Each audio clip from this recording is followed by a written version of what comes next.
Over 1,100 years ago, a 17-year-old boy, Muhammad bin Qasim, was ready to lead his army to Sindh. Sindh was a rich and fertile land, bustling with trade and culture. The Umayyad Caliphate stretched from Arabia all the way to North Africa, a true empire of its time. Raja Dahir, the powerful king of Sindh, stood firm to defend his kingdom. Arab merchant ships were attacked by pirates, angering the Umayyad Caliph. Hajjaj bin Yusuf appointed Muhammad bin Qasim to lead the campaign against Sindh.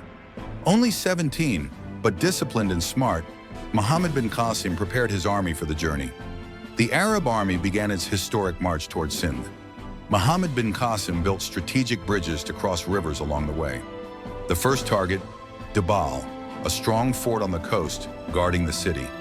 The Arab army laid siege to Debal, using smart tactics to weaken the defenses. Every move was planned carefully, showing the young commander's leadership and strategy. Finally, the walls of Debal were breached, and the fort came under Arab control. Raja Dahir rallied his troops, ready for the final stand. Near Rohri, the decisive battle between Raja Dahir and Muhammad bin Qasim took place. With the death of Raja Dahir, major regions of Sindh fell under Arab control. The Arab forces celebrated their victory, establishing their rule in the region. Muhammad bin Qasim met local leaders, offering peaceful surrender and integration. Governance was fair and smooth, helping the locals adjust to new rule. Trade and cultural exchange strengthened the connection between Sindh and the Arab world. Islam made its first entry into Sindh, gradually spreading across South Asia. Only 17, yet he made history, a true example of courage and wisdom. The political map of Sindh changed, now under Arab control and new alliances. In the camp, soldiers rested, ate, and prepared for the next move. Soldiers practiced sword fighting and archery, ready for every challenge. The Arab cavalry charged across the plains, raising clouds of dust. Catapults and siege weapons brought down fort defenses, a display of strategy. Villagers watched from afar, anxious and unsure about the unfolding battle.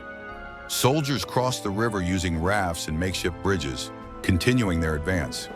The army formed precise battle lines across the open plains. Debal's defenders were ready, arrows and swords at the ready. Hand-to-hand combat erupted, with swords clashing and dust rising. The Arab cavalry overwhelmed Raja Dahir's infantry with speed and precision. The fort gates broke open, and Arab soldiers entered triumphantly. The battlefield told a story of both victory and loss. Muhammad bin Qasim ensured fair governance, treating citizens with respect. Markets came back to life, bustling with merchants and locals trading goods. Arab and Sindhi architecture and culture began to blend naturally. Soldiers rested in the camp, with horses grazing nearby. Children watched the soldiers curiously, witnessing history firsthand.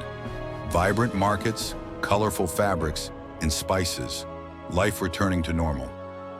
At night, the camp was quiet. Soldiers gathered around fires under the moonlight.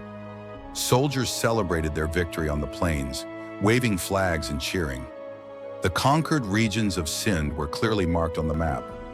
Early Islamic monuments and mosques appeared in Sindh, leaving a lasting legacy. After victory, soldiers began their journey back to their homeland. The sun set over Sindh plains, signaling a new era of peace.